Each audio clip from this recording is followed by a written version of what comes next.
একদিকে রাজনৈতিক উত্তেজনা, অন্যদিকে দারুণ সব বৈজ্ঞানিক আবিষ্কার। চলুন আজকের এই বৈপরীত্যে ভরা বিশ্বটা একবার দেখে নেওয়া যাক। যেমন ধরুন জেনেভা, যেখানে কূটনীতিকরা ইউক্রেন আর রাশিয়ার মধ্যে শান্তি ফেরানোর চেষ্টা করছেন।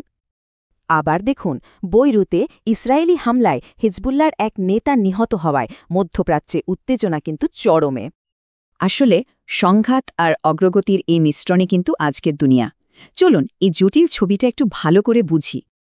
আজকের আলোচনায় থাকছে বিশ্বের বড় চ্যালেঞ্জ আর তার পাশাপাশি ভবিষ্যতের দারুণ সব উদ্ভাবন। শুরুতেই দেখে নেওয়া যাক বিশ্বজুড়ে অস্থিরতার কিছু কারণ, বিতর্কিত নির্বাচন থেকে শুরু করে টালমাটাল অর্থনৈতিক অবস্থা। ভারতের রাজ্যের ক্ষমতার লড়াই হোক বা বসনিয়ার নির্বাচন, রাজনৈতিক অস্থিরতা যেন আজ সব জায়গাতেই ছড়িয়ে পড়েছে। তবে অর্থনীতির দিক থেকে কিন্তু একটা ভালো খবর আছে। S&P বলছে ভারতের জিডিপি 6.5% বাড়তে পারে। কিন্তু একটা চিন্তা তো থাকছেই, রুপির উপর চাপ বাড়ছে, ডলারের তুলনায় দাম আরও কমার ঝুঁকিও রয়েছে। পরিবেশের দিক থেকেও একটা বড় চ্যালেঞ্জ আছে। কয়লার উপর নির্ভরতার কারণে ভারত জলবায়ু পরিকল্পনা জমা দিতে দেরি করছে। এত সব চ্যালেঞ্জের ভিড়েও কিন্তু দারুণ সব উদ্ভাবন হচ্ছে। চলুন এবার সেদিকেই তাকানো যাক। এই পর্বে থাকছে বিশ্বজুড়ে ল্যাব আর টেক হাবগুলোতে ঘটে চলা দারুণ সব অগ্রগতির কথা। ভাবা যায় প্লাজমা লেন্সের মতো আবিষ্কার, এটা আলোকে কাজে লাগিয়ে গবেষণার দুনিয়াটাই পাল্টে দিতে পারে। আর দেখুন অল ক্লাইমেট ব্যাটারির নতুন প্রযুক্তি, প্রচণ্ড গরম বা শীতেও ইলেকট্রিক গাড়ির পারফরমেন্স ঠিক থাকবে। আর এই বদলের একটা আন্দাজ পাওয়া যায় এই সংখ্যাটা থেকে। এআইতে বিনিয়োগের কারণে ভারতের আইটি খরচ লাফিয়ে বাড়ছে।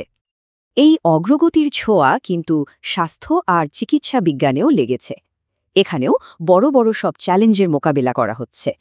যেমন ধরুন ভারতের স্বাস্থ্য সংকট।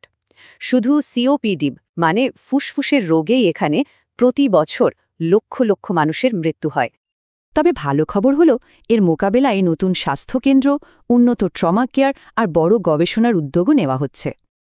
বিশ্বজুড়েও একটা বড় খবর আছে। নতুন এক চুক্তির ফলে ম্যালেরিয়ার যুগান্তকারী ভ্যাকসিন এখন আরও সহজলভ্য হবে। কিন্তু এইসব বড় বড় ঘটনার প্রভাব আমাদের প্রতিদিনের জীবনে ঠিক কিভাবে পড়ছে, চলুন সেটাই দেখি। যেমন ভারতের বড় শহরগুলোর যানজট, নির্মাণ কাজ আর বিক্ষোভের কারণে রোজকার যাতায়াতই যেন একটা যুদ্ধ।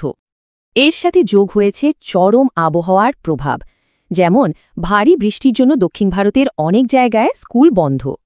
তাহলে আমরা দেখলাম সংঘাত আর উদ্ভাবনের এক টানাপোড়েন।